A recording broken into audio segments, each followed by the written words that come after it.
Hello, my name is Ricky, and welcome to another episode of Lowe's How To Anything. Now, have you ever been in your yard thinking, you know what? I need a little bit of shade. Well, you're in luck, because today we are going to install a shade sail. Now, the good thing about shade sails is they are affordable, they give you a nice, cool spot to hang out in, and they give you a nice modernistic look. So stay tuned, because I'm going to walk you through step by step on how to install one.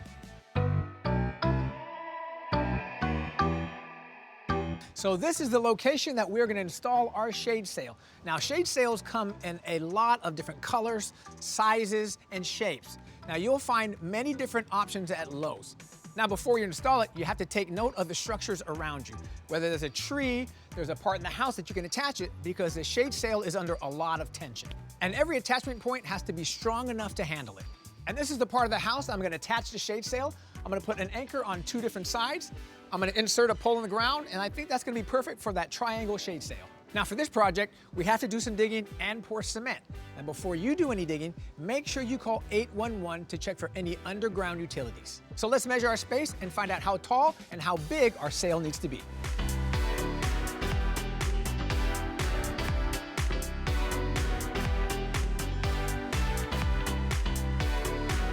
All right, all our measurements are done, so let's get our shade sail and our installation kit from Lowe's that has all the mounting hardware we need to install it.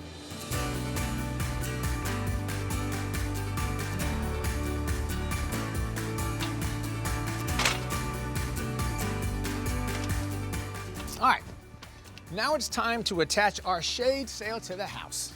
Now we're gonna use eye plates for each corner. Now, the shade sail is going to be under a lot of tension, and the great thing about these eye plates is there are 4 different holes for us to put screws in. So that'll compensate for the great tension. All right, let's decide where our first corner is going to be, and we'll make our marks. Now, the sail we're going to be installing today is going to be under a lot of tension. So make sure your mounting hardware is rated for heavy load applications. I've labeled my marks for our eye plates. And now I need to pre-drill. On this project, we have stucco, so I'm going to use a masonry bit just to pierce the stucco.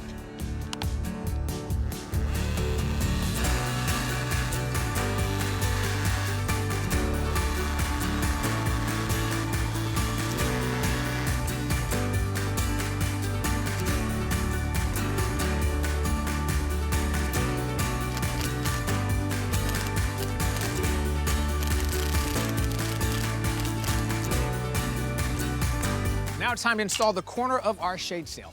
And for that, we're gonna use a turnbuckle.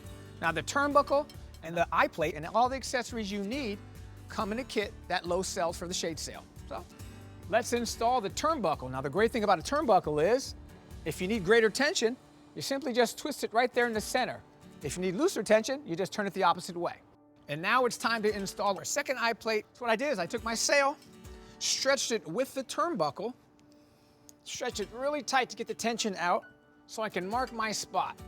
Now, before I mark it, I know my first eye plate is 3.5 inches up from the bottom, so I have to make the second one 3.5 inches up from the bottom.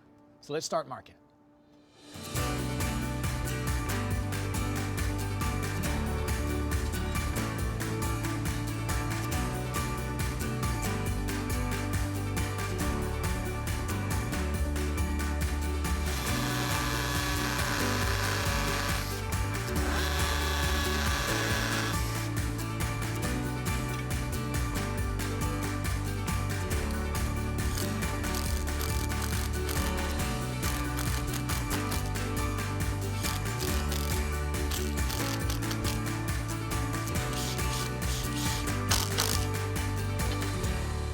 All right, now let's attach it. Put a little tension on here. Now let's work on the third corner.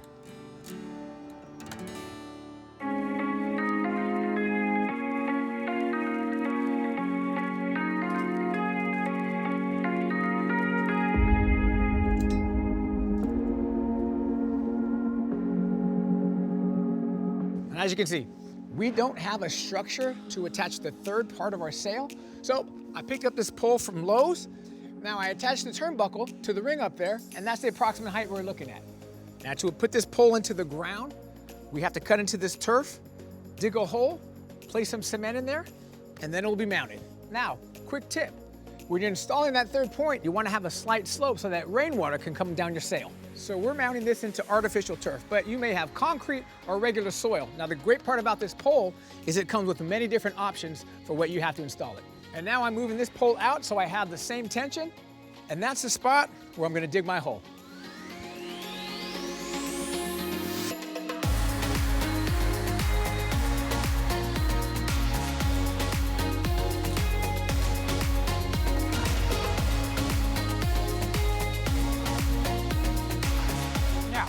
Because of the height of our pole and how much tension it's going to be under, we want to make sure this hole is at least 16 inches deep.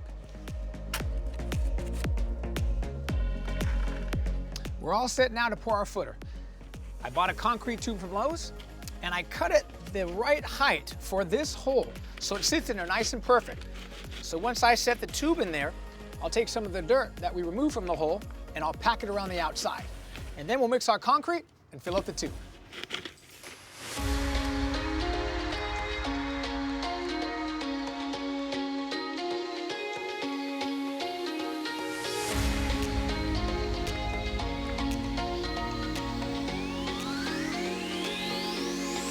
All right, my concrete tube is all set, and now it is time to mix the concrete.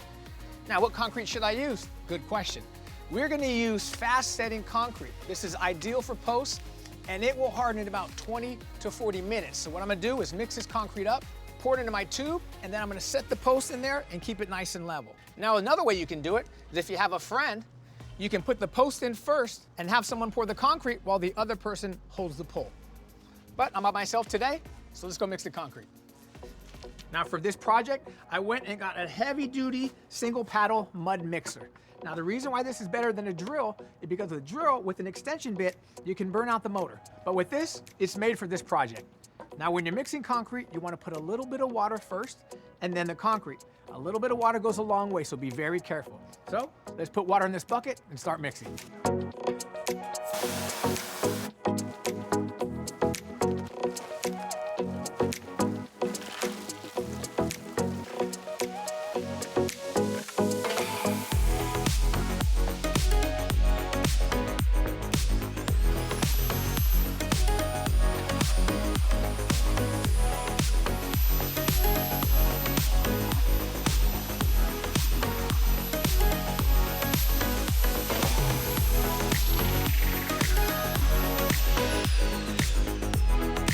All right, our cement looks good, so let's start pouring.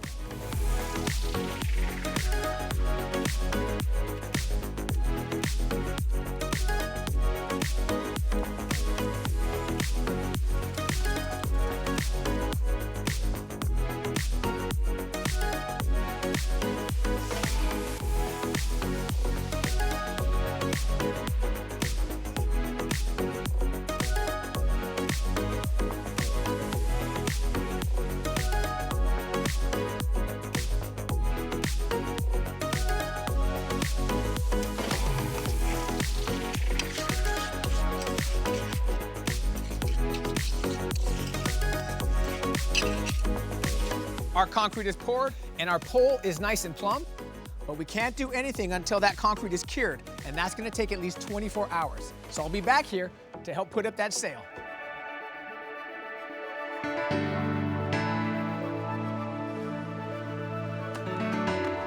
All right, it's the next day and our concrete is completely cured. Now, it's time for our turnbuckle. We're gonna attach it to this D-ring and get our third anchor point. Now, once we attach the third anchor point, we don't want to tighten the turnbuckle too much, just enough to get rid of any wrinkling or sagging. If we tighten it too much, then it'll be unnecessary stress on each anchor point.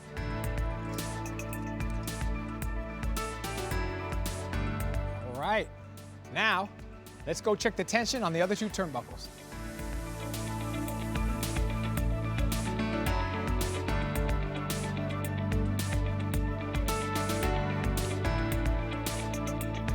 We're all set. Now, this fabric can stretch.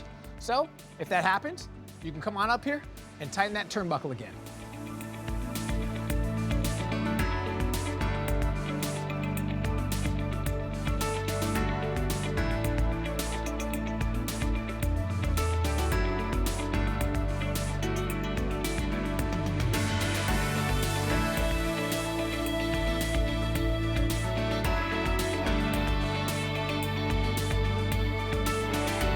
And there you go. We created a beautiful covered area with our shade sail. Now, if you want to install your own shade sail, you can find everything you need at Lowe's or Lowes.com. And while you're at the store, if you need some help, please ask a Lowe's Red Vest associate and they'll be more than happy to help you out. And do me a favor, please like and subscribe this video and let me know what you want to see on the next episode of Lowe's How To Anything.